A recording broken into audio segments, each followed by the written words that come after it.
Aujourd'hui, dans toute une histoire, l'amour sur le lieu de travail. Une bonne idée ou un piège à éviter? On évite de s'appeler mon cœur au bureau, c'est tout.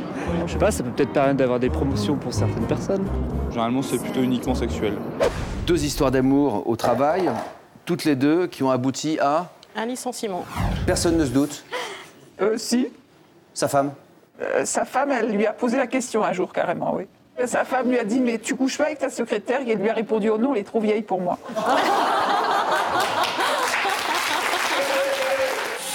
Vincent et Laurence vivent ensemble 24 heures sur 24. Un temps plein qui fait parfois des étincelles.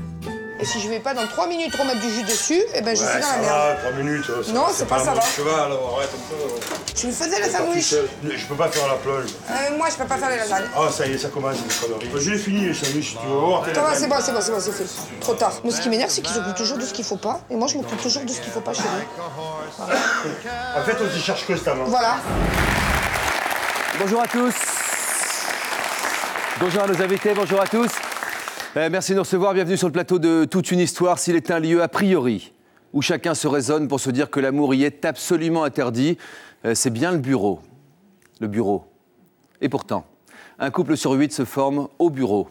Il représente 22% des couples mariés aujourd'hui, mais certainement beaucoup plus de couples non officiels qui vivent ensemble à l'extérieur et qui font semblant, mine de rien, chaque matin, de se retrouver comme s'ils ne se connaissaient pas. Une incongruité pas si étonnante que ça, car franchement, on passe quand même près de 8 heures par jour au boulot, et cela pendant 40 ans de notre vie. On a donc tout le loisir de remarquer les jolies jambes de la standardiste, le sourire ravageur de l'expert comptable ou les grands yeux coquins de la chef de service. Et a fortiori, tout le temps aussi de succomber, à force de les côtoyer, de s'attarder au travail, jour après jour. Mais si travailler ensemble peut permettre d'allumer la flamme, cela permet-il de l'entretenir sur le long terme? Amour et travail font-ils vraiment bon ménage? C'est la question que nous posons aujourd'hui dans Toute une histoire, avec tout de suite un premier chapitre, les rencontres au travail. Lorsqu'on se rencontre au travail, comment passe-t-on d'une relation de travail à un véritable jeu de séduction? Je me tourne vers mes invités. On va voir avec eux. Je vous demande de les accueillir chaleureusement. C'est avec nous. Merci pour eux. Ça va Agnès? Oui, ça va. Ça a été un plaisir pour nos équipes de préparer cette émission avec vous. Vous avez rencontré votre mari au travail, vous étiez toute jeune à l'époque? Oui, 20 ans. Votre premier grand amour? Oui. Pourtant, vous avez résisté pendant longtemps. Hein. Vous occupiez quel poste à l'époque? J'étais sa secrétaire. Eh oui. Il y a un mythe là-dessus. Il paraît. Qu'on est attiré par son supérieur hiérarchique. Pas du tout. J'en parle à ma secrétaire, ça fait 15 ans qu'elle travaille avec moi, et pour l'instant Oui. c'est assez calme. Comment avez-vous glissé du terrain professionnel à un terrain beaucoup plus privé avec lui? Ça s'est fait avec le temps, doucement, et il a dragué, je dirais, pendant 2 ans. Comment il s'y est pris?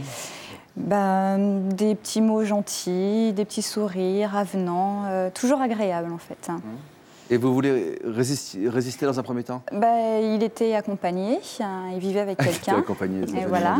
C'est pas une boîte de nuit, il avait quelqu'un chez lui. Oui, il avait quelqu'un chez lui, il vivait avec quelqu'un. Et puis, donc, ça me freinait un petit peu. Et puis après, son côté agréable m'a plu et j'ai cédé. Et dès le début, il vous plaisait? Physiquement, oui, il me plaisait. Mais... Vous arriviez à le cacher? Oui. Comment vous faisiez? Il faut s'éviter. Quand c'est comme ça, on évite les regards. Vous aviez peur de croiser son regard? Oui, énormément, oui. Parce qu'un regard, ça montre beaucoup de choses. On a Loïc qui est avec nous. Ce regard qui peut trahir, il faut en faire attention, vous le dites. Vous êtes docteur en philosophie, bonjour. Où êtes-vous? Bonjour. Bonjour Loïc, vous êtes docteur en philosophie. Et vous avez écrit Cupidon au travail, hein, c'est assez clair, aux éditions de l'Organisation. La question c'est, est-ce que Agnès, puisque son patron lui plaisait, puisqu'elle plaisait à son patron, avait une chance de résister à son supérieur hiérarchique?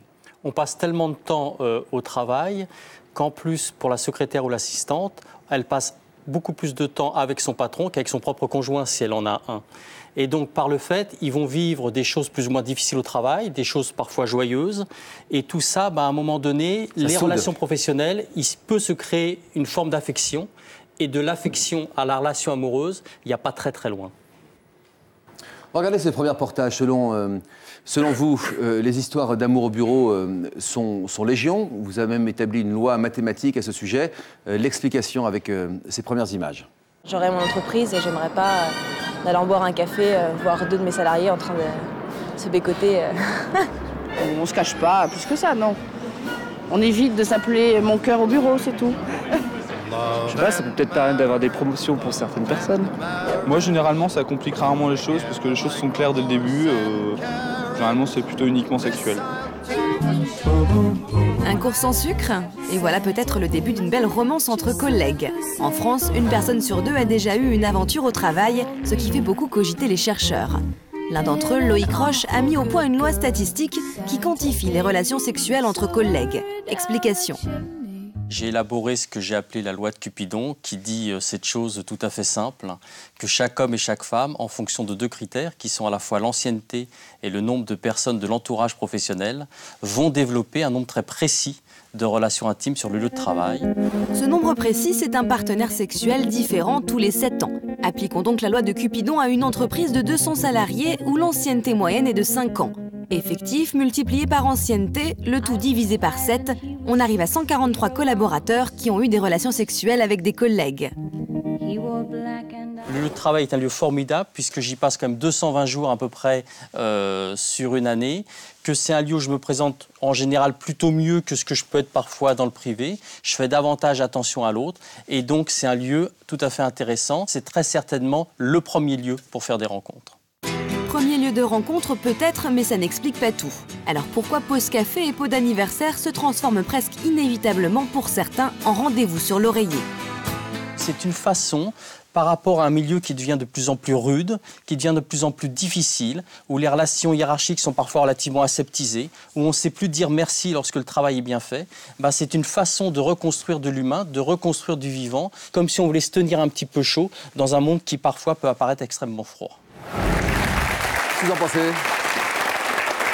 J'ai trouvé que le reportage, j'avais l'impression de me revoir Dans quel détail? Qu'on fait plus attention à soi pour aller au travail, toujours faire vraiment attention sur la manière de s'habiller, de se maquiller, se parfumer aussi. Vraiment, j'ai trouvé ça très on se rend plus séduisant au bureau qu'à la maison? Moi, je trouve, mais bon... Ah oui? Ah oui. Oui, Ah oui? Bah oui. Ah oui? Mais quand vous dites on passe plus de temps au bureau qu'à la maison, en fait, on passe plus de temps à la maison, mais simplement on dort à la maison. Hors sommeil. Et ce qui est dit est très juste, c'est-à-dire qu'à la maison, on fait attention quoi? Les 6 premiers mois, les 2 premières années, et puis après, il y a le quotidien qui fait qu'il y a un laisser-aller. Et par contre, on retrouve les règles de civilité, d'attention à l'autre, y compris dans la façon de lui parler.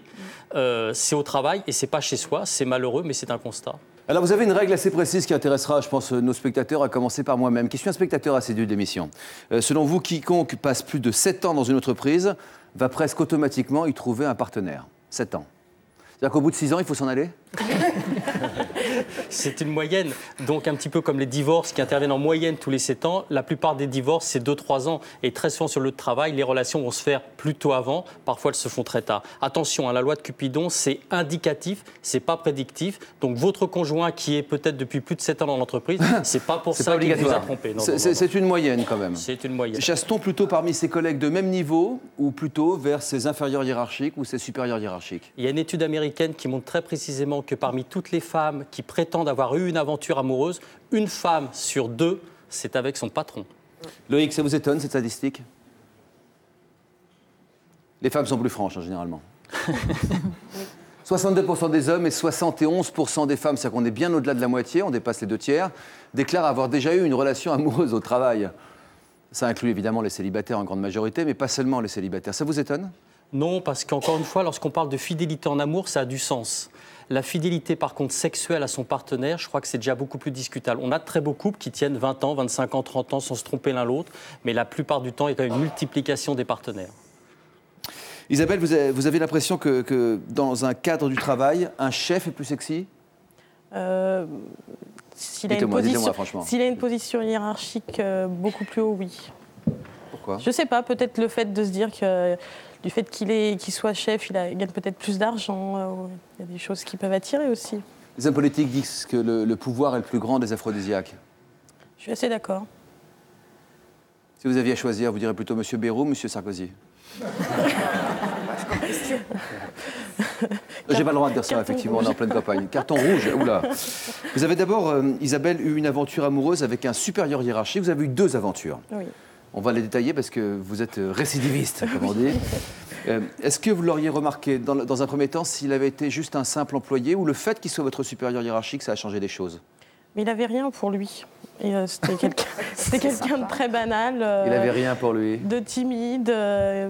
Personne ne le regardait. Donc, je dirais que s'il n'avait pas été mon chef, je ne pense pas que j'aurais fait quelque chose avec lui. Et qu'est-ce que ça a changé, le fait qu'il soit votre chef? Je ne sais pas. Enfin, il y a toujours... on aime bien aller vers l'interdit, parce que bon, dans toutes les sociétés, on sait que c'est un peu tabou d'avoir des relations avec quelqu'un de son travail. Hein. Mais le chef est plus un interdit qu'un autre? Encore plus. Pourquoi?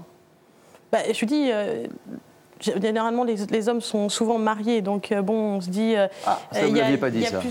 Il y a plusieurs interdits en plus dans ce contexte-là. Et l'interdit apporte une charge érotique supplémentaire? Oui, j'aime bien le goût du risque. Est-ce qu'elle avait beaucoup à perdre, Isabelle, en prenant le risque de faire des avances à quelqu'un qui était son chef, oui, son supérieur hiérarchique? Tout à fait. Alors, il y a deux types de dangers. D'abord vis-à-vis des autres. Si ça se sait, ça va être très difficile pour Isabelle d'avoir une carrière, puisque si elle est promue, forcément, il y aura le candidaton. Promotion, Et la deuxième chose, c'est que si une assistante a une relation sexuelle avec son chef, tant que l'histoire perdure, c'est plutôt bien, mais le jour où ça s'arrête, peut-être que le chef ne supportera pas d'avoir quelqu'un en face tous les jours qui connaît un bout de sa vérité intime, qui n'est pas aussi puissant peut-être que le pouvoir qu'il a dans l'entreprise. Un bout de quoi, vous avez dit? Un bout de quoi? Un aspect de sa vérité intime. Ah oui.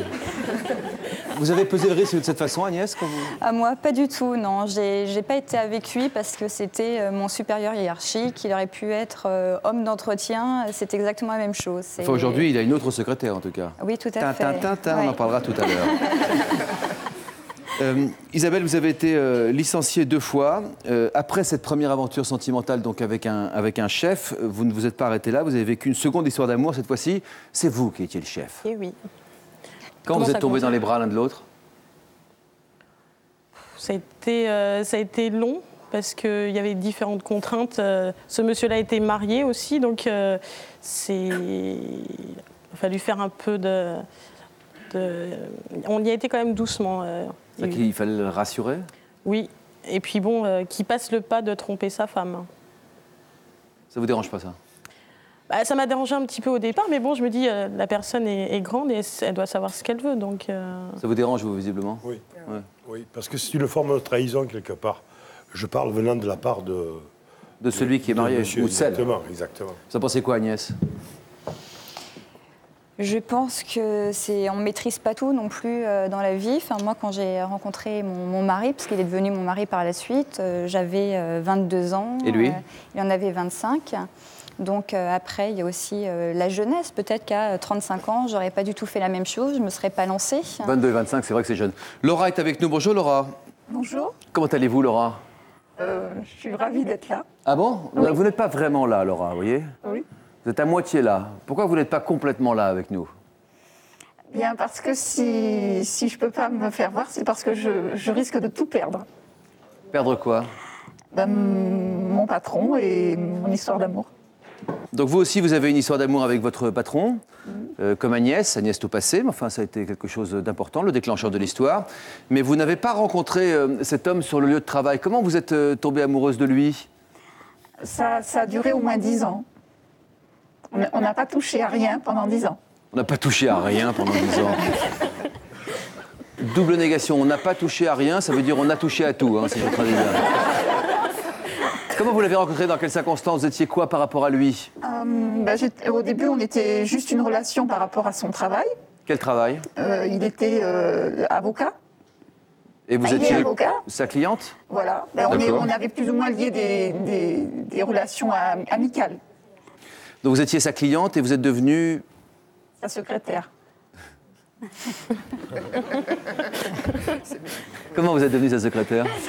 Eh bien parce qu'il se rendait compte qu'il était débordé pour faire une partie de son travail tout seul. Ah oui, qu'il avait besoin d'une assistante, et alors n'importe laquelle, la première qui voulait bien. Non, pas n'importe laquelle. Vous, comment il vous a proposé ça? Eh bien c'est moi une fois qui suis allée le voir en lui disant mais c'est pas possible, t'es complètement débordé, tu t'en sortiras pas et moi je cherche du travail et je pourrais t'aider. Et vous étiez déjà amant et maîtresse? Ah oui. Ah oui. Qu'est-ce que ça représentait pour vous de devenir sa secrétaire? Ah ben plus, évidemment. Plus proche? Oui. Plus près de toi, mon Dieu? Oui. Ça m'a permis de prendre mon indépendance puisque j'étais mère au foyer. Donc ça a été une bonne chose pour moi. Et le fait d'être avec lui aujourd'hui au travail, est-ce que ça rajoute du piment à votre relation amoureuse? C'est la question. Oui, beaucoup. Quand on se rencontre dans l'entreprise, c'est pas facile de se faire admettre en tant que couple. Quand on se rencontre véritablement dans l'entreprise, si on trouve normal, par exemple, qu'un mari ou une femme tienne un commerce, ça se fait beaucoup, que ce soit un restaurant, que ce soit un pressing, que ce soit tout type de commerce. Cela se fait beaucoup et c'est souvent une facilité pour pouvoir réaliser ses affaires.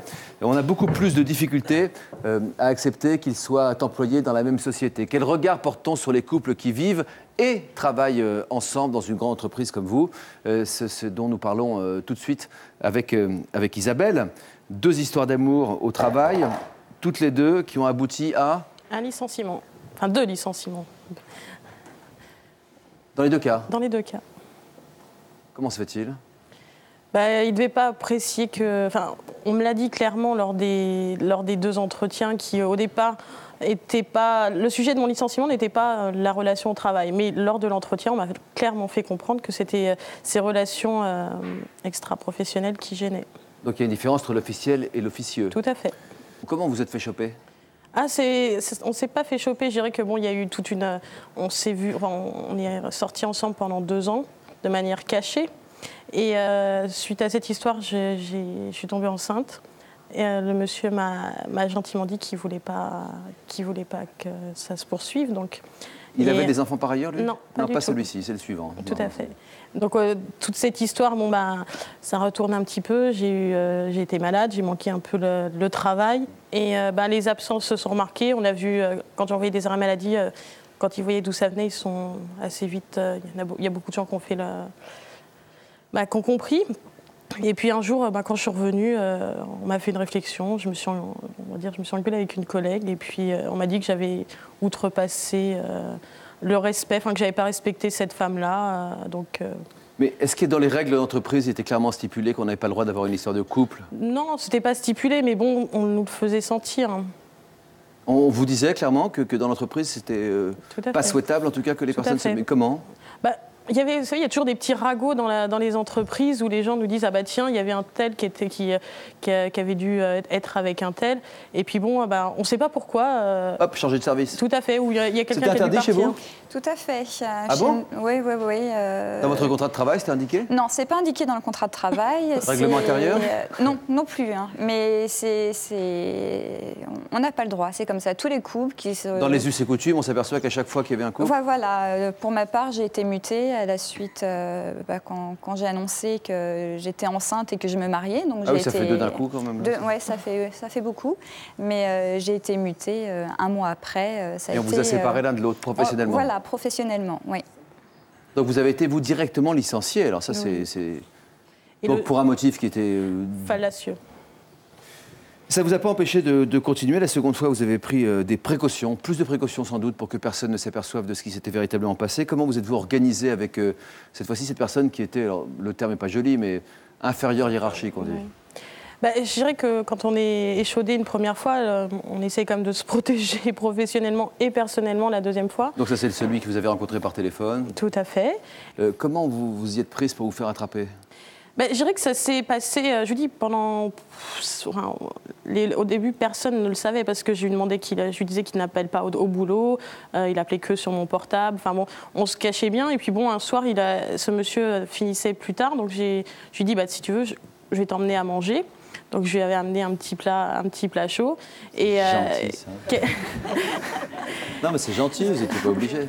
Et puis quelqu'un est rentré sur son lieu de travail à lui. Quel genre de quelqu'un? On va dire un de mes supérieurs. Et m'a trouvé sur son lieu de travail en me disant mais qu'est-ce que tu fais là? T'as rien à foutre là. Donc je récapitule, il est quelle heure à peu près? 22h. Vous êtes en train d'apporter le riz cantonais ou la pizza. C'était très... je dirais qu'il serait peut-être venu à d'autres moments, il aurait pu nous surprendre dans d'autres conditions. 22h, vous êtes là avec votre plat de pizza, je ne sais plus, c'était de la blanquette de veau, je crois. Ah, carrément, une blanquette de veau, d'accord. Il est arrivé à l'entrée, s'il arrive au dessert, bonjour. Et donc, on m'a dit, mais qu'est-ce que tu fais là? J'ai dit, écoute... tu le savais pas, mais bon, on est ensemble. Et puis bon, il a fini. Ah, carrément, vous... J'ai dû expliquer parce que bon, je me suis dit... Pour dire, je me suis pris d'affection pour ce monsieur qui crève de faim et qui se tue pour l'entreprise. Non, je suis quand même quelqu'un de franc, donc de franche. Donc je lui dis, bah écoute, ça fait 4 mois qu'on se connaît. Il finissait plus tard aujourd'hui, je suis venue lui amener à manger. Et donc ça s'est passé un lundi soir à 22h et je suis retournée au boulot le lendemain matin et à 11h, j'étais en mise à pied conservatoire. Et vous avez viré pour quel motif cette fois-ci? On m'a dit que j'étais sur un endroit où je ne devais pas me trouver à l'heure où on m'a trouvé. Voilà. Donc, c'était pas dans vos horaires de travail? Tout à fait. On verra ce que ces 2 licenciements ont provoqué en vous, si ça vous a servi de leçon. C'est une surprise. On verra ça dans un court instant. Je pose la question à Michel Montagnon. Bonjour Michel. Bonjour Jean-Louis. Michel, vous travaillez avec Jacques, ici présent, qui est à votre gauche, votre mari depuis 15 ans. Et alors vous organisez des séminaires d'un genre extrêmement spécial puisque vous coachez les couples qui travaillent ensemble. Alors on l'a dit, il y a beaucoup dans les commerces, dans les artisanats. C'est souvent aussi la seule manière de pouvoir réussir à faire en sorte que le commerce subsiste. Pourquoi certaines sociétés, les grandes sociétés comme celle dont parle Isabelle à l'instant, ont du mal à accepter que des couples se forment au sein de l'entreprise? Pourquoi ça fait peur? Je crois que ça dépend de la situation. Hein. Là, ça fait peur peut-être en fonction aussi des relations, des jeux de pouvoir et hiérarchiques qui peuvent exister au sein de l'entreprise. Hein, Agnès, à votre avis? Ouais, je crois que c'est peut-être diviser pour mieux régner. Oui. C'est plutôt l'après qui est difficile à gérer. Je ne pense pas que ce soit la situation pendant. Parce que pour mes 2 patrons, dans mon cas personnel, je passais plus de temps au boulot. Pas beaucoup d'absence parce que bon mais c'est bon ça, le patron ils aiment bien c'est pour ça. Je comprends pas c'est plutôt l'après qui est. Mais c'est pas une subsistance de morale judéo-chrétienne du genre de pas mélanger le travail, l'amour. Qu'en pense votre conjoint? Je pense qu'effectivement, il y a cette séparation des choses entre la vie privée et la vie professionnelle. En tout cas, pour l'entreprise, ce qui compte, c'est que rien ne perturbe le service. Et je crois que c'est la priorité qui est donnée. C'est une question de qualité du service. C'est le cas de toutes les entreprises, Majoritairement. Surtout quand il y a un lien hiérarchique entre les deux, oui. David, je vous sens très concentré même un peu tendu, mais ça veut dire que vous êtes vraiment très concentré. Qu'est-ce que vous avez à dire sur ce qu'on vient d'évoquer? Moi, c'est quelque chose qui me dépasse un petit peu. Parce que, pourquoi? Qu'est-ce qui vous dépasse? Que des couples puissent se former sur un lieu de travail. Pourquoi? Qu'est-ce qui vous jette dans le mélange? Déjà, si des personnes sont mariées et qu'elles finissent par draguer quelqu'un d'autre, pour moi, c'est pas d'une logique. Elles se sont engagées à quelque chose, donc c'est pas... Que ce soit un terrain de chasse, mais ça, c'est preuve de la fidélité en général, non? Oui, bon, j'estime que la deuxième personne doit faire aussi attention sur son lieu de travail et garder son lieu de travail comme un lieu de travail et former son couple hors, pour que son couple ne soit pas mélangé au travail. D'accord avec ça, vous avez l'air. Vous avez refusé de travailler avec votre femme, vous nous le raconterez un petit peu plus tard. La question s'est posée pourtant, hein? Oui. Il est -5. On verra ça dans un court instant. Mais d'abord, on va regarder ce sujet qui va nous permettre d'apprendre un peu plus sur le sujet. Amour et travail. C'est un rapprochement qui n'est pas toujours évident pour certains, pour beaucoup même. Pas question de mixer ces 2 univers. Que pense-t-on des couples au travail? Que pense-t-on? La réponse est pleine de surprises. Je pense que mélanger l'amour et le travail, quand même, c'est prendre beaucoup de risques. De travailler ensemble, franchement, pour nous, c'est que du bonheur. Hein. L'amour et le travail ne font pas bon ménage. Je leur ferai plus. On a été un couple pendant 10 mois et collègues en même temps. 12% des couples mariés se sont rencontrés sur leur lieu de travail. Une réalité qui parfois effraie. Alors qu'en est-il quand l'amour s'invite au bureau? Belle aventure ou véritable cauchemar? À travailler en salle. Moi, j'étais chef de cuisine dans un grand restaurant. Au bout de 6 mois, il y a eu... C'était invivable, quoi. C'était invivable surtout pour elle, quoi.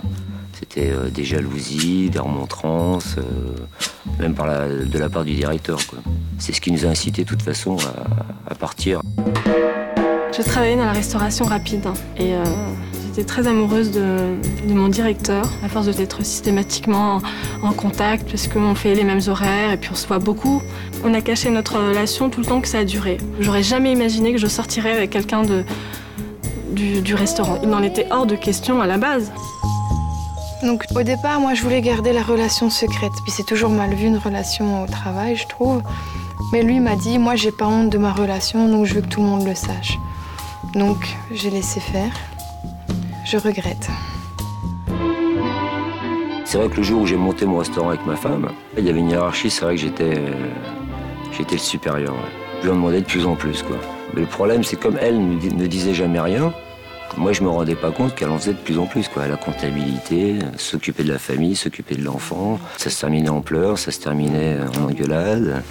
Et le problème, c'est que ça durait après à la maison, quoi. Quand vous travaillez 24 heures sur 24 avec votre femme, vous voulez lui parler de quoi, de toute façon il n'y avait pas de coupure entre notre vie professionnelle et notre vie privée, quoi. Ça fait à peu près 8 ans qu'on travaille ensemble, 24 heures sur 24. Moi, j'ai besoin de Monique pour travailler. Elle a besoin de moi. On n'a pas toujours les mêmes avis, hein. Non, non. Heureusement. Ça serait trop beau.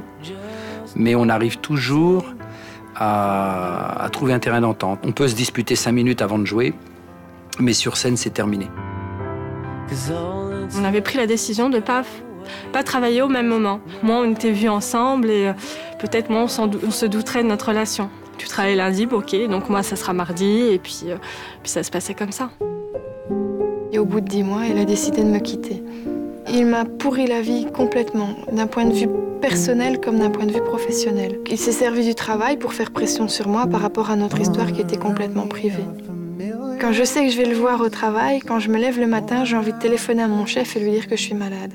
Je pense qu'une histoire d'amour peut bien se passer au travail si le couple est déjà fait avant de travailler, pas si c'est une rencontre sur le lieu de travail. Ça, c'est le risque.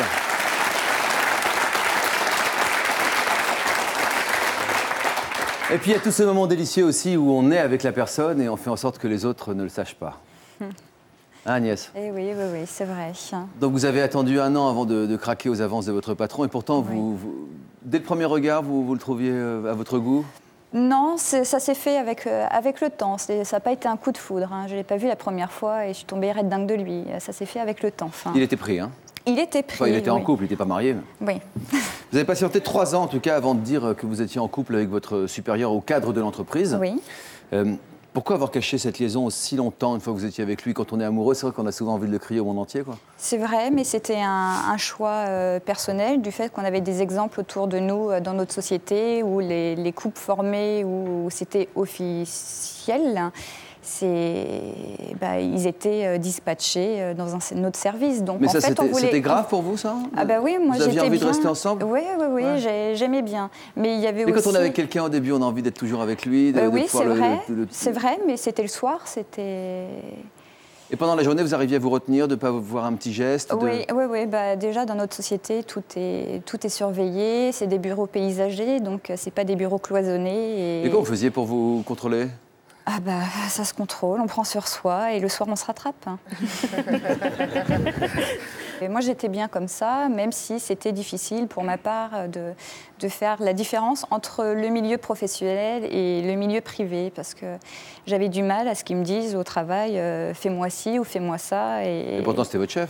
C'était mon chef, mais avec le temps, j'avais beaucoup de mal à accepter ses ordres. Chérie, tu peux me faire une photocopie? Oui, pour qui tu te prends, c'est ça? Exactement, non, mais tout à fait, c'est tout à fait ça, ouais. C'est ça, en gros? Ah non, mais c'était vraiment ça, c'est pas la caricature, c'était vraiment ça. Hein. Là, ça commence à être embêtant, là. Après, c'était vraiment embêtant, donc finalement, au bout de 3 ans... vous avez été, de toute façon, vous n'avez pas le choix, vous étiez oui, de profil un peu plus arrondi. Je commençais. Et quand vous l'avez annoncé à vos supérieurs hiérarchiques, à la fois c'était une libération, à la fois ça a été un moment un peu dur quand même. Non, ça a été une libération, le fait de ne plus se cacher, de vivre notre relation au grand jour. Mais l'instant T où on le dit? L'instant T, c'était vraiment une libération l'instant T. Par contre, les quelques jours suivants, ça a été plus difficile parce que j'ai été changer de poste très rapidement. Et puis, mon mari, c'est pareil, il y avait des petites réflexions. Vous étiez mariés? Non, nous vivions ensemble. Mais pour mon mari. Votre futur mari. Bon, voilà, futur mari. Qu'est-ce que vous leur avez dit au patron? Vous leur avez dit, je suis enceinte du monsieur là. Oui, c'était un peu ça, tout à fait. Qui est mon patron, dont je suis la secrétaire. Et par ailleurs, nous allons nous marier? Oui, ça a été... Vous leur avez dit les deux en même temps? Les deux en même temps, tout à fait. Je suis venue avec l'échographie, voir mon patron. Si. Et donc, il m'a dit, mais c'est quoi ça? Alors, je lui explique que c'était une échographie. Il m'a dit, ah bon, mais alors vous êtes enceinte? En effet, oui. Il me dit, mais qui est le papa? Donc, alors ça, on ne sait jamais, vous savez. Et donc, j'ai dit, c'est monsieur. Et donc là, il a été surpris, très surpris. Heureusement, il était assis, hein, mais il ne pouvait pas tomber de haut. D'un autre côté, il n'était pas très grand. Il ne pouvait pas tomber de haut, d'accord. Voilà. Je comprends ce que vous voulez dire. Pas d'attaque personnelle, madame, s'il vous plaît. Tout. Laura, vous êtes avec nous? J'appelle Laura, Apollo 13, vous m'entendez? Oui, je vous entends. Ça fait bientôt 1 an que vous êtes donc la secrétaire de votre amant? Oui. C'est bien? Oui, très bien. Ça vous plaît comme situation? Oui. Vous aimeriez que ça continue encore longtemps? Oh oui. Personne ne se doute? Si. Sa femme? Sa femme, elle lui a posé la question un jour, carrément, oui. Comment vous le savez? Il lui a répondu une chose qu'il a fait exprès de me rapporter et j'ai eu envie de l'étrangler quand il a dit ça. Qu'est-ce qu'il a répondu? Il lui a répondu, sa femme lui a dit « Mais tu couches pas avec ta secrétaire ?» Et il lui a répondu « Oh non, elle est trop vieille pour moi. »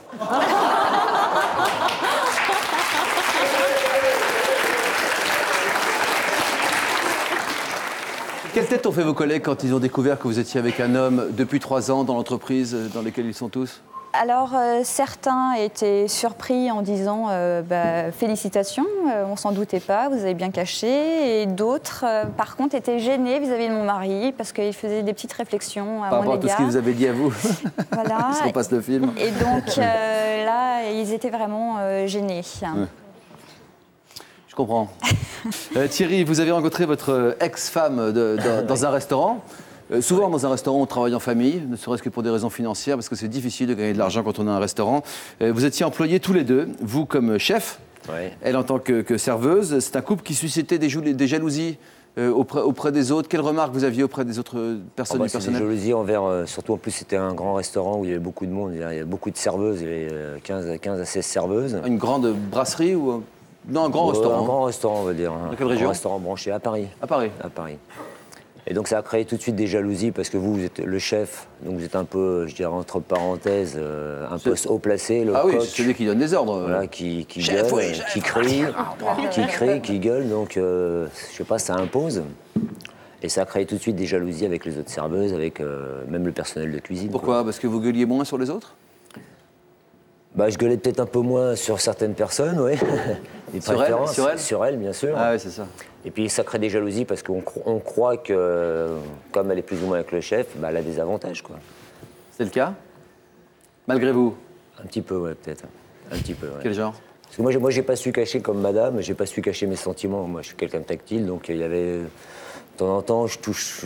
c'est un chef, hein, il touche tout. Voilà, je touchais tout, je travaillais les produits, c'est normal. Ouais, c'est ça. Non, mais bon, c'est vrai que j'ai pas su cacher mes sentiments, quoi. Puis ça m'énervait de les cacher, quoi. Quelle est votre idée sur l'amour et le travail mélangés, vous? Après expérience, je trouve que c'est pas bien, quoi. Faut pas mélanger les deux, quoi. Vous en pensez quoi?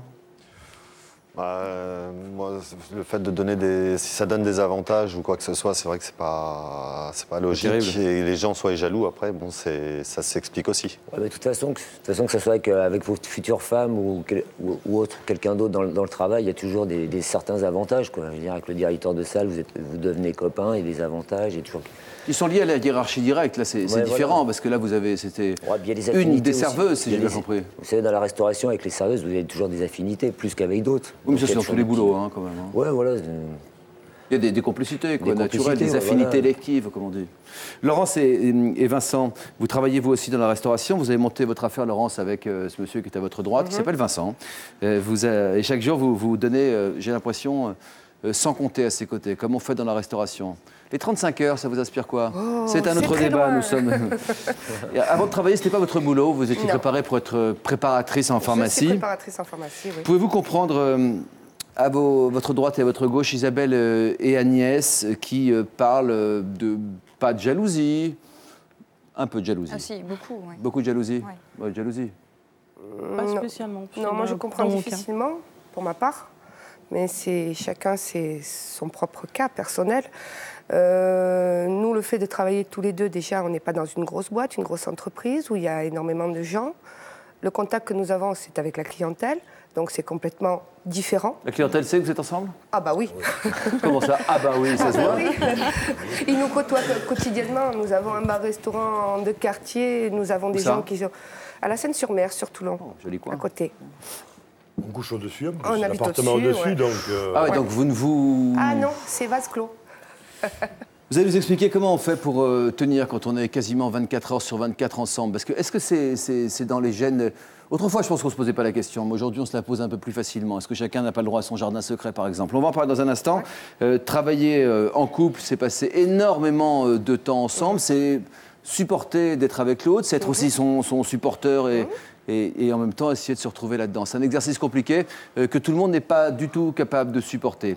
Affre et plaisir du travail en couple, c'est juste après ce message de la rédaction. Regardez, vous serez peut-être, si vous le voulez bien, une de ces prochaines semaines dans nos fauteuils. Vous avez découvert une face cachée de votre enfant que vous ne soupçonniez pas. Votre enfant a basculé dans la délinquance ou la drogue sans que vous vous en rendiez compte. Votre enfant a mal tourné, vous estimez que c'est de votre faute. Vous ne comprenez pas les parents qui ne savent pas tout de leur enfant. Pour nous raconter votre histoire, contactez-nous au 0820 16 30 15 ou connectez-vous sur le site de l'émission.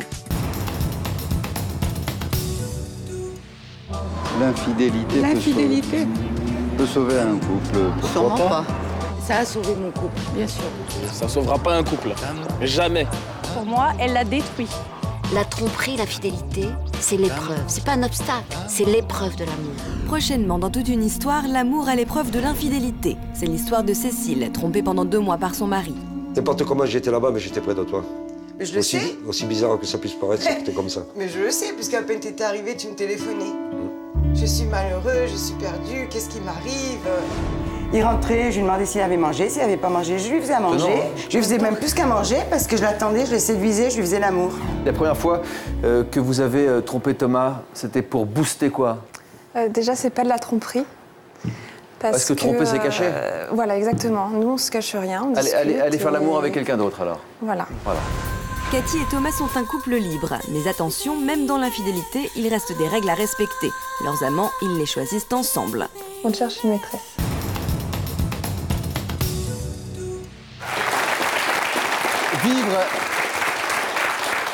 Vivre ensemble et travailler ensemble, est-ce que ça peut être un plus pour le couple ou est-ce que c'est toujours destructeur pour l'amour? Comment concilier au mieux vie de couple et travail? C'est ce dont nous parlons tout de suite avec Thierry qui est avec nous. Vous avez monté votre restaurant avec votre femme et votre couple n'a pas résisté, Thierry.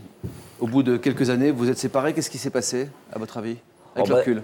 Avec le recul, je crois que moi j'ai mis trop de pression, quoi. Première affaire à Paris, beaucoup de pression. Je suis quelqu'un insatisfait.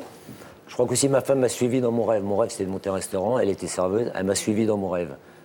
Vous étiez amoureux et pourtant, on l'a vu cette phrase, vous avez fait passer le travail avant l'amour? Ouais, voilà, c'est ça. Ouais. C'est une erreur? La grosse erreur, c'est ça. J'ai fait passer le travail avant l'amour, quoi. Donc ça n'a pas été, quoi. C'est-à-dire? La pression constamment. En plus, c'était une personne qui était très gentille. Donc plus j'en demandais, plus elle en faisait. En plus, il arrivait d'un enfant au bout d'1 an. Et puis, elle s'occupait de l'enfant, elle s'occupait du travail. Moi, j'étais jamais satisfait. Vous l'avez laissé se reposer quand elle a accouché, tout ça? Oui, je l'ai quand même laissé se reposer. 2 heures? Combien de temps? À peu près la coupure, quoi, dans le restaurant, l'après-midi, quoi. Non, elle s'est reposée, mais bon, elle a repris le travail assez vite. Puis surtout que j'étais insatisfait, je lui en demandais toujours plus. Mais comme elle disait rien, j'en rajoutais, le bureau, l'enfant, le travail en salle.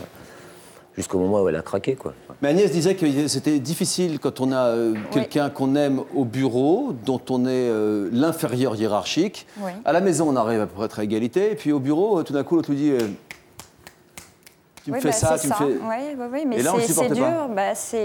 Pour ma part, peut-être aussi la jeunesse. À 20 ans, on ne réagit pas de la même façon qu'à 30 ans ou 40 ans. Tu ne parles pas comme ça. Vous n'avez pas pu séparer, vous dites J'ai pas pu séparer amour et travail.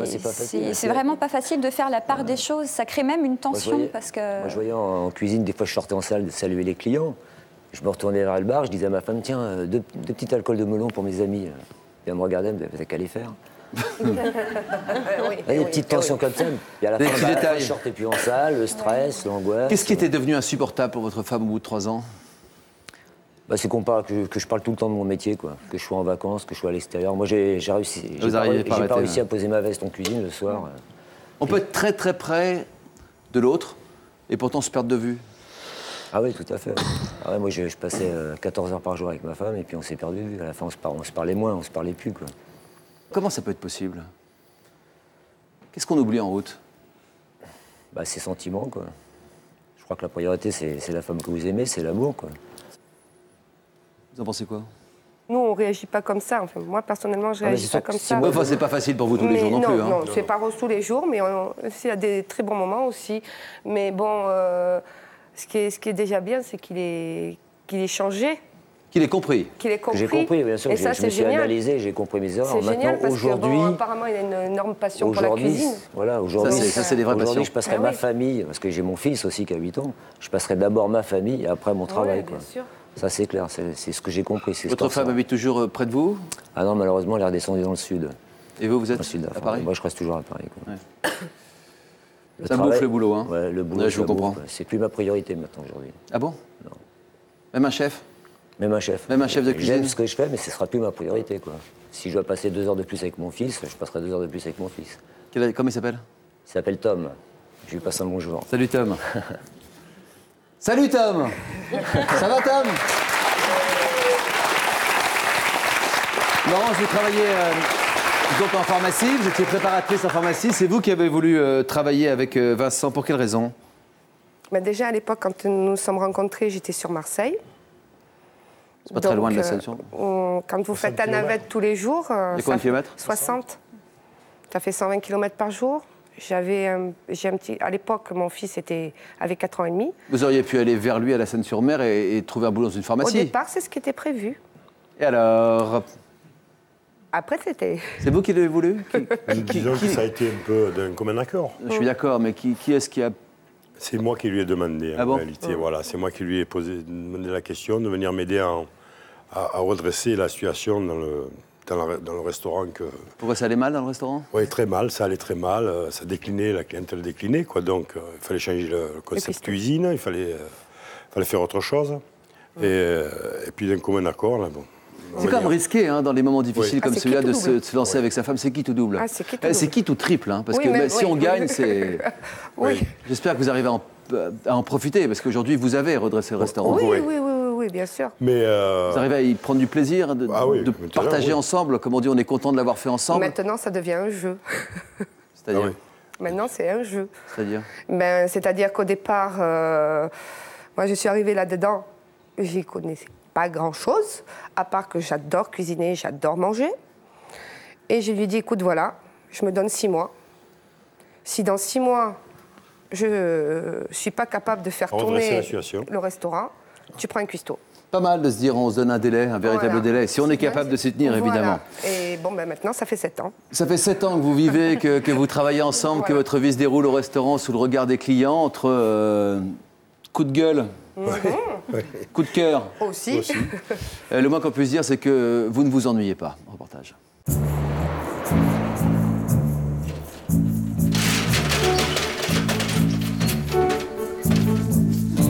Allez hop, c'est le petit café de mon homme. On va le réveiller. Chérie, il est l'heure. Ah, mon cœur. Laurence et Vincent travaillent en couple depuis 8 ans. Ils gèrent un bar-restaurant à la Seine-sur-Mer et ont fait en plus le choix de vivre juste au-dessus de leur commerce. Une promiscuité permanente qui fait souvent les étincelles. Par contre, ça, c'est pas bien réalisé, tu vois. Ça y est, tu râles? Il y avait longtemps. Je râle pas, mais tu le mets. Ça y est, il y avait longtemps. Allez, en retard. Il n'y a rien qui tient, au monde, voilà. Et hop, de mer. Les 3/4 du temps, on se dispute. Mais c'est un jeu, c'est pas méchant. Je crois qu'à la limite, on serait plus là à se disputer et on s'ennuierait. Service, cuisine, ménage, bar, plonge, Laurence et Vincent gèrent tout à deux. Ils travaillent côte à côte 14 heures par jour, 6 jours et demi sur 7. Un rythme infernal, alors forcément, même si on s'aime, on finit par se taper sur les nerfs. Quand on prend les sandwichs, on vient me demander... Mais j'y vais là, je peux pas arrêter là. 2 minutes, je peux pas arrêter. Et si je vais pas dans 3 minutes remettre du jus dessus, eh ben je suis dans la merde. 3 minutes. Non, c'est pas ça va. Cheval, arrête. Tu me faisais le sandwich? Je peux pas faire la plonge. Moi, je peux pas faire les lasagnes. Ah, ça y est, ça commence, c'est des conneries. Je l'ai fini les sandwichs, tu vas voir. Ça va, c'est bon, c'est fait. Trop tard. Autant que tu t'es su les mains, j'en ai pour 20 ans. Ça va lever, ça va pas lever, c'est quand même pas le pain du boulanger là. Mais ce qui m'énerve, c'est qu'ils s'occupent toujours de ce qu'il faut pas. Et moi, je m'occupe toujours de ce qu'il faut pas chez lui. Voilà. En fait, on s'y cherche constamment. Voilà. On a besoin de se confronter pour exister. Et quand l'heure du service arrive, la pression augmente et ça devient carrément l'amour vache au sein du couple. Le chaud. Allô? Ça continue ou à 3? Fais gaffe de pas les remercier. Non, mes lasagnes. Allez, dégage-le mon plat. J'arrive, j'ai rien à faire, c'est ça, je me tourne les pouces. Souvent, je vais couper le noir. Oh, tais-toi. Je prends même plan. Allô? Allô? Ouh. Bon, c'est pas la peine. Allez, hop. Après, il me dit, fais pas mon travail. C'est vous. Bon, j'arrête. Allez, hop, je remonte le tablier. Je m'en vais. J'en profite mon petit quart d'heure à moi. Hein? Allez, tout à l'heure. Pour résister à une telle cadence et préserver leur couple, Laurence et Vincent ont leur petit secret. S'isoler régulièrement, chacun de leur côté, pour mieux se retrouver ensuite. C'est mon endroit où je viens me ressourcer après le boulot et puis, bon, qui me permet de... C'est ma soupape de sécurité. Et si on n'a pas ça, ça tient pas. Avec le boulot qu'on mène, c'est impossible. C'est impossible. Et Vincent, lui, de son côté, fait exactement la même chose. Dans ses petits jardins secrets, à lui aussi. Et le soir, pour le dîner, toujours pas d'intimité. Leur restaurant est également leur salle à manger et leur table est ouverte aux amis de passage, qui s'interrogent aussi sur ce mode de vie atypique. En fait, finalement, vous voyez plus que des gens qui travaillent séparément, mais moins bien, quoi. Tout à fait. Voilà. Je pense que tu as raison. C'est ça. Je crois que Tout à fait. Je vais te dire, je défie quiconque de prendre notre place. Au quotidien, je parle. Ah ouais. Quiconque. Et C'est sérieusement. merdingue, parce qu'il y a quand même, malgré ça, il y a quand même une grosse complicité. Et dans le couple, sinon quand même l'un arrive à prendre un peu de repos quand l'autre vous relayez quelquefois. Et mieux, c'est voilà, exactement. D'accord. Et puis le jour où il en a ras-le-bol et qu'il baisse les bras, c'est moi qui vais lui dire allez c'est bon, on va s'en sortir. Le jour où j'en ai ras-le-bol, il va me dire mais t'inquiète pas Ninette, on va y arriver. Merci de ta visite là. Merci à vous. À bientôt. Allez. Il faut beaucoup s'aimer pour pouvoir travailler ensemble, composer ensemble, vivre ensemble. Je crois que c'est le remède, c'est la recette. Si tu n'as pas ça, ben, tu peux pas avancer. Mais l'un sans l'autre, c'est impossible. Je pense que pour Vincent, c'est la même chose. Notre but, c'est d'arriver à mener une vie à peu près normale. Et après, tu te dis, ben, finalement, pour moi, finalement, la vie est peut-être pas si mal que ça. C'est tout.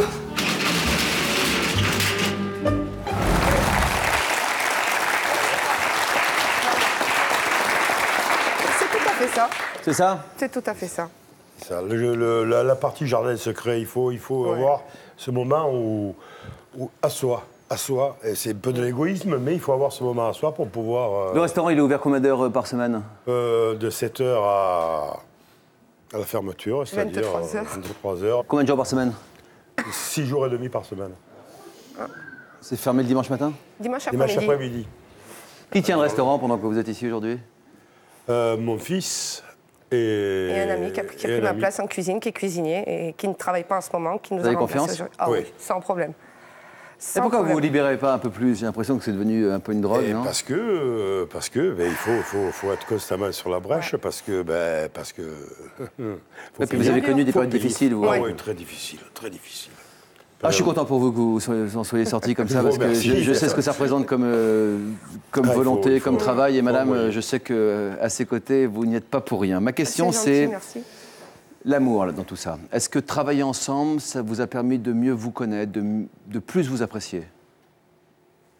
Oui, de mieux se connaître, oui, sans problème. Ma question était double. Voilà, après les coups de gueule ou les moments tendres, on va dire que c'est 50-50. C'est-à-dire? Moi, je dirais qu'après les coups de gueule, les retrouvailles sont plus fortes. Meilleurs. Ouais. De faire rigoler Agnès, ça vous rappelle des souvenirs? Oui, non, mais c'est vrai. C'est vrai. Pas assez de moments pour votre couple et pourtant ça marche. Eh oui, ça marche. Parce que ça, la vie, hein. On ne sait pas comment ça marche, il n'y a pas de règles, etc. Mais le principal, c'est... Quelles sont les embûches? Les embûches? La clientèle. Eh oui. Eh oui. Ça sont bons et sont mauvais. Ça a des avantages et des inconvénients. Quand je dis la clientèle, c'est pas le côté péjoratif en disant je veux pas de clients. C'est pas ça du tout. C'est qu'en étant dans un restaurant, en ayant un restaurant-bar plus ou moins de quartier, on connaît tout le monde. Et tout le monde vous connaît. Et tout le monde le connaît. C'est comme les collègues, Agnès, les gens s'initient dans votre vie privée. Il vous initie à la leur, même si vous n'avez rien demandé. Ah oui, mais là, c'est un peu le Mais pied, bon, dans le côté. Donc tout le monde se mêle de la vie de tout le monde. Tout à fait. Et C'est ça, un côté sympa la plupart du temps, Tout mais à parfois fait. c'est lourd. Ben, si vous le vivez une fois de temps en temps, vous allez vous dire c'est super sympa. Mais si vous le vivez au quotidien, vous dites mais il est encore là ou elle est encore là.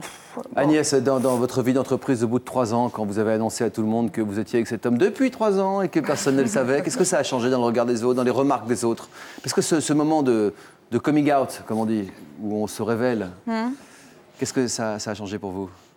Bah, moi, j'ai été mise dans un service où je ne me suis pas du tout intégrée parce que j'ai été ballottée dans leur service et qu'ils étaient très bien sans moi. Donc, si ça ne s'était pas su... Là, vous n'en auriez pas atterri là-bas. Bah Donc, voilà, c'est pas sans risque. Hein. Vous c'est avez été pas- licencié 2 fois. C'est pas sans risque, quand même. Si c'était à refaire une 3e fois, avoir une relation d'amour avec un collègue de travail aujourd'hui, vous avez tout essayé, hein, en tant qu'inférieur hiérarchique, en tant que supérieur hiérarchique, il n'y restait plus qu'à trouver Oui, il quelqu'un faudrait que j'essaye de trouver quelqu'un qui soit à mon niveau. Si c'était à refaire, s'il y avait une histoire d'amour qui se présentait dans le travail, vous la refuseriez? Non. Non? Non. Ben, voilà. Ça vous surprend pas? C'est son équilibre. L'amour est plus fort que tout? C'est son Bah, je dirais que équilibre. moi, mon travail, c'est quelque chose qui me prend beaucoup de temps déjà en tant que célibataire Moi, je crois actuellement. que c'est le cas Ça me de- prend ouais, beaucoup de temps. Et je dirais que bon, c'est vrai que de dire mettre son travail de côté pour C'est ce que vous avez dit en préparant l'émission, ça. mettre sa vie privée de côté pour le travail de côté pour sa vie privée, ça sera un peu difficile. Donc si j'arrive à trouver quelqu'un. Ça vous paraît bien de mélanger les deux, en tout cas? J'ai pas dit que ça me paraissait bien, mais je ne cracherai pas dessus. Non, ça vous empêcherait de mettre l'un ou l'autre de côté, ce que vous faites vous. Comment vous vivez le fait que votre mari ait une autre... Secrétaire? C'est bien ça, oui, ma question. Voilà. Alors, c'est une mauvaise question. Non, j'ai beaucoup de mal. J'ai beaucoup de mal parce que sa secrétaire, il passe quand même 10 heures par jour avec elle et c'est des moments qu'elle a avec lui que moi je n'ai plus. Hein. Et c'est vraiment difficile pour moi.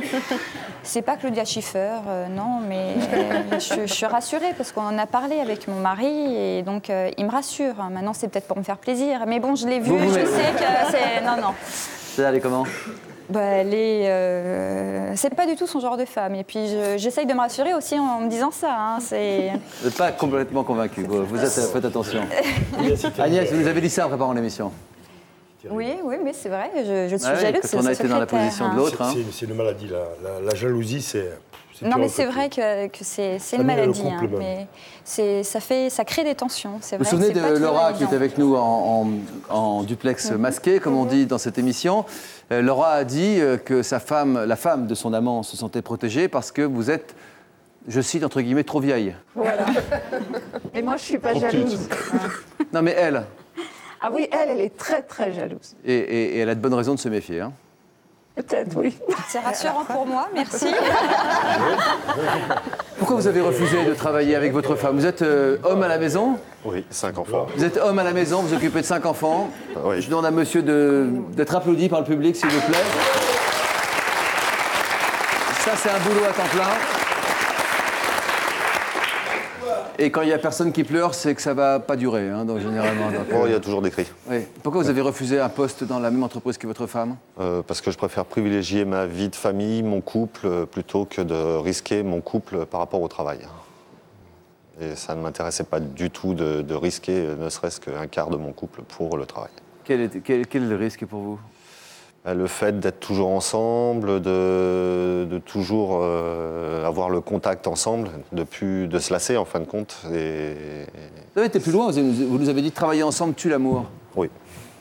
Je pense qu'au bout d'un moment, on doit se lasser et je ne peux pas. Trop, c'est trop? Oui. Avec vos enfants, vous pouvez rester longtemps, mais avec votre femme? C'est différent, hein, le sentiment amoureux. Hein. C'est différent, mais je préfère privilégier l'amour au travail et partager le travail avec ma femme. Et pourquoi? Parce qu'il faut garder des moments de Il faut qu'on mystère. garde nos moments à nous, notre jardin secret. On a besoin d'être séparés un peu dans la journée. Qu'est-ce que vous pensez de la réflexion de monsieur Agnès? Pas trop d'accord avec le travail. C'est ensemble tue l'amour.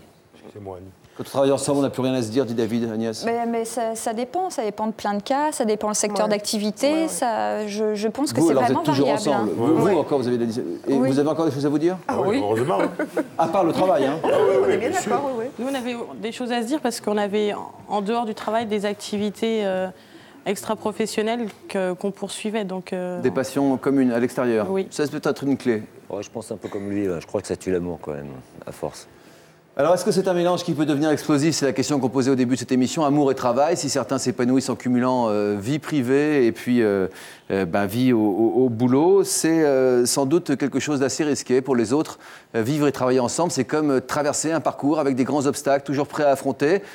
Sur la ligne de départ, sur les grands principes, sur les intentions, on est bien d'accord, mais quand on arrive à devoir tenir la distance, c'est autre chose. Pour que le travail ne tue pas l'amour, on a vu aujourd'hui qu'il y avait sans doute 2 grandes règles à respecter. La discrétion, autant qu'on puisse. Oui, ça c'est sûr. Ouais. La discrétion, c'est important, mais aussi la séparation la plus nette entre vie professionnelle et vie privée pour ceux, évidemment, qui travaillent ensemble. Un cœur averti est encore plus grand. Merci d'avoir été avec nous. Bonne journée.